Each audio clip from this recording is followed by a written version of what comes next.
Kemarin kita sudah membahas tentang makan bergizi gratis. Nah, sekarang ada lagi satu program yang disebut dengan cek kesehatan gratis. Nah, program ini diperuntukkan buat kalian yang sedang berulang tahun, untuk semua lapisan masyarakat. Nah, untuk kalian yang sedang berulang tahun, selamat ulang tahun, dan jangan lupa untuk menjemput kado ulang tahun kalian dari negara di fasilitas kesehatan pertama di wilayah kalian masing-masing. Yuk kita bahas.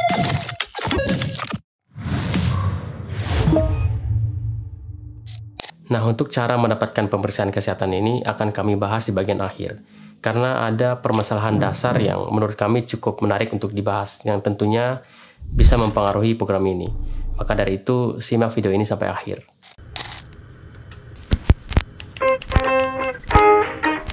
Tak kenal maka tak sehat. Ini merupakan slogan yang erat sekali kaitannya dengan kata screening. Jadi screening secara sederhana merupakan pemeriksaan kesehatan secara berkala untuk mendeteksi risiko penyakit. Nah, secara awam biasanya dikenal dengan kata cek kesehatan atau kontrol kesehatan, atau trennya sering disebut dengan medical check-up. Jadi selama ini itu masyarakat kita menganggap bahwa pemeriksaan kesehatan atau screening rutin itu belum menjadi suatu kebutuhan. Alasannya cukup bervariasi. Ada karena masalah biaya, kemudian akses yang sulit, kemudian ada juga yang menganggap bahwa ini tidak perlu karena masih merasa sehat gitu. Kecuali untuk keperluan tertentu, misalnya seperti melamar pekerjaan, atau untuk keperluan administrasi lainnya. Sehingga bisa dibilang kesadaran untuk upaya deteksi dini khusus untuk mencegah masih rendah. Lalu kenapa sih kebanyakan masyarakat kita itu kurang sadar untuk melakukan pemeriksaan kesehatan secara rutin? Nah, ini adalah hal yang kurang disadari banyak orang. Ini berkaitan dengan sikap dan keyakinan kita dalam bertindak terhadap kesehatan, yaitu paradigma kesehatan. Dalam kesehatan sendiri terdapat dua paradigma, yaitu paradigma sakit dan paradigma sehat. Jadi simpelnya itu paradigma sakit berarti kita memanfaatkan fasilitas kesehatan hanya untuk berobat saja, atau datang ke fasilitas kesehatan pada saat sakit saja. Sedangkan paradigma sehat berarti kita memanfaatkan fasilitas kesehatan bukan untuk semata-mata berobat, tapi juga untuk keperluan pencegahan atau pemeliharaan kesehatan agar badan kita tetap fit.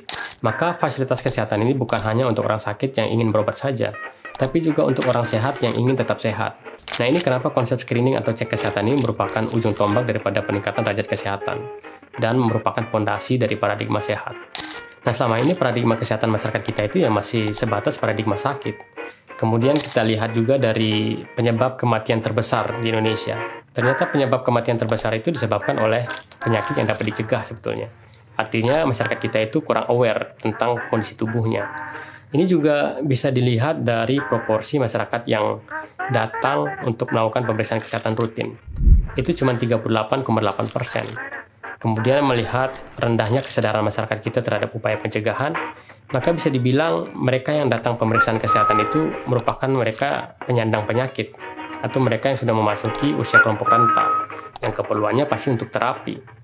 Artinya kebanyakan orang kita itu mulai sadar melakukan pemeriksaan kesehatan rutin ketika sudah mengalami kondisi kesehatan yang cukup parah atau ketika sudah memasuki usia renta seperti lansia. Tapi ini bukan berarti paradigma sakit itu tidak diperlukan ya. Paradigma sakit dan paradigma sehat itu merupakan satu kesatuan dalam kesehatan. Keduanya sangat diperlukan agar cara pandang kita terhadap kesehatan itu luas, mencakup promotif, preventif, kuratif, dan rehabilitatif. Semua itu merupakan tonggak yang penting dalam meningkatkan derajat kesehatan masyarakat.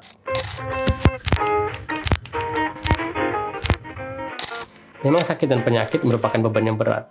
Ini bisa kita kaitkan dengan besarnya beban biaya yang dikeluarkan untuk pengobatan. Ini bisa kita lihat dari jumlah klaim BPJS selama 1 tahun untuk pengobatan penyakit katastropik. Itu sebanyak 24,05 triliun. Mungkin ini yang membuat BPJS mengalami defisit setiap tahunnya. Karena klaim terhadap penyakit yang seharusnya dapat dicegah itu cukup tinggi. Kemudian ini juga yang mungkin membuat adanya wacana BPJS tidak ingin mendanai penyakit yang berkaitan dengan perilaku merokok. Karena memang biaya pengobatannya cukup tinggi di sini. Coba kita bandingkan dengan biaya yang dikeluarkan untuk keperluan pencegahan, seperti pemeriksaan kesehatan, kemudian pengendalian faktor risiko, pemeliharaan kesehatan. Ternyata hanya menghabiskan sebanyak 121,7 miliar. Ini jauh berbeda kan antara triliun dan miliar. Nah, data ini kami dapatkan dari realisasi anggaran Direktorat P2P Kementerian Kesehatan tahun 2024. Kemudian coba kita bandingkan dengan perkiraan anggaran yang akan digunakan dalam pemeriksaan kesehatan gratis ini. Ternyata hanya menelan anggaran sebanyak 3,2 triliun. Nah, tentunya ini jauh lebih murah kan dibandingkan dengan biaya pengobatan yang hanya berdampak pada orang sakit saja. Sedangkan cek kesehatan gratis ini diperuntukkan untuk semua orang, yang sakit maupun yang sehat juga dapat. Jadi gimana? Belakangan ini juga lagi booming tentang efisiensi ini.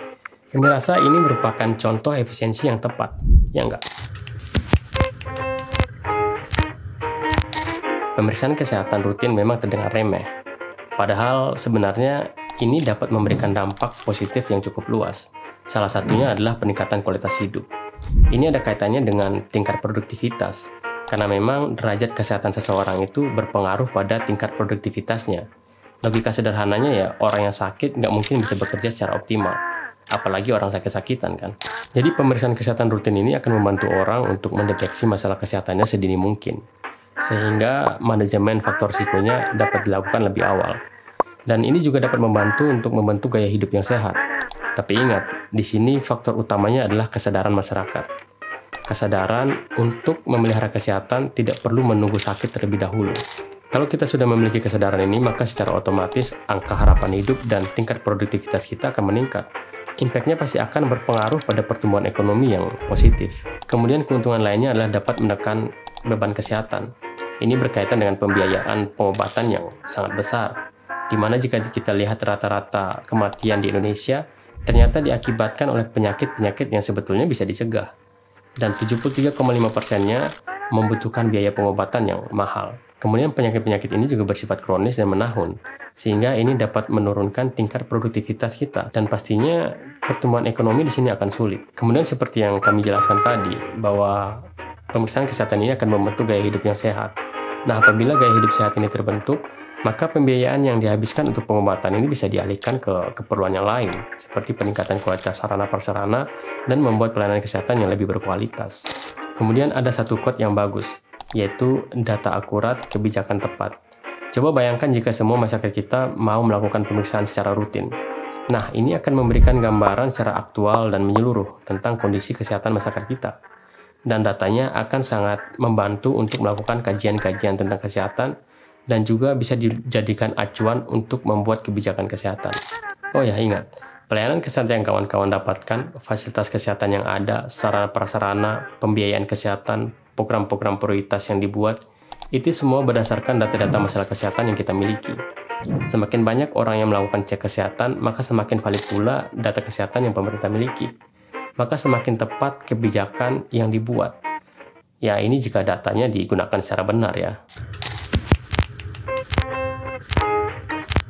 Nah, dengan latar belakang permasalahan tadi, akhirnya pemerintah khusus membuat program pemeriksaan ini atau cek kesehatan gratis ini.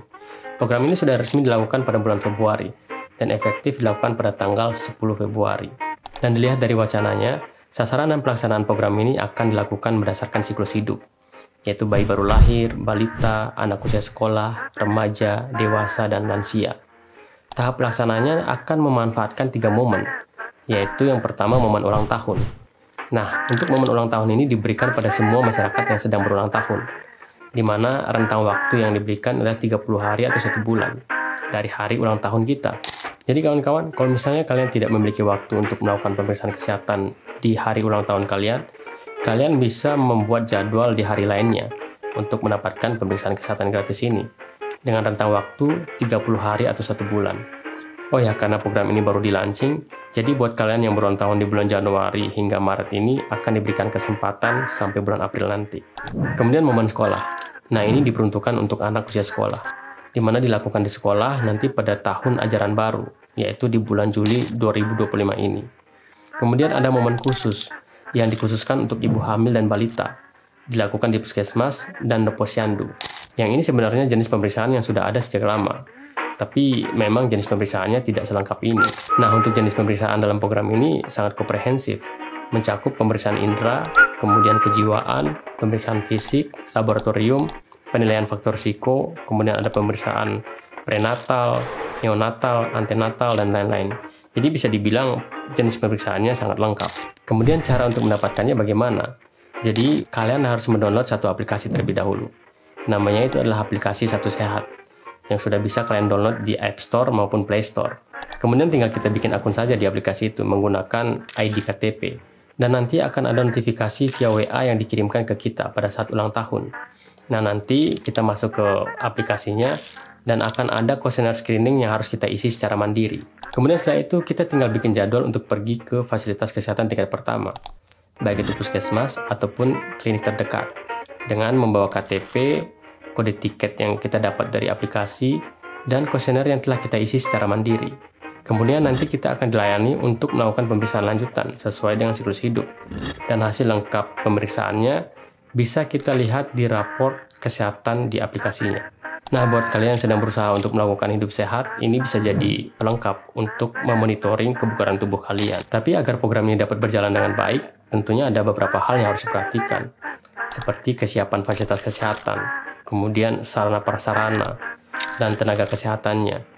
Dan juga yang terpenting adalah antusiasme masyarakat untuk memanfaatkan pelayanan ini. Selama ini memang hype-nya kurang terlalu terasa. Atensi masyarakat juga masih rendah. Mungkin benar, kebutuhan masyarakat akan pencegahan itu masih sangat rendah. Jadi gimana kawan-kawan? Apa kalian tertarik untuk mencobanya? Kalian juga bisa sekalian review bagaimana tahapan pelaksanaannya. Kalian juga bisa nilai kelebihan dan kekurangan dari pelaksanaan program ini. Nah, jika kalian punya pendapat tentang program ini, silahkan ramaikan di kolom komentar.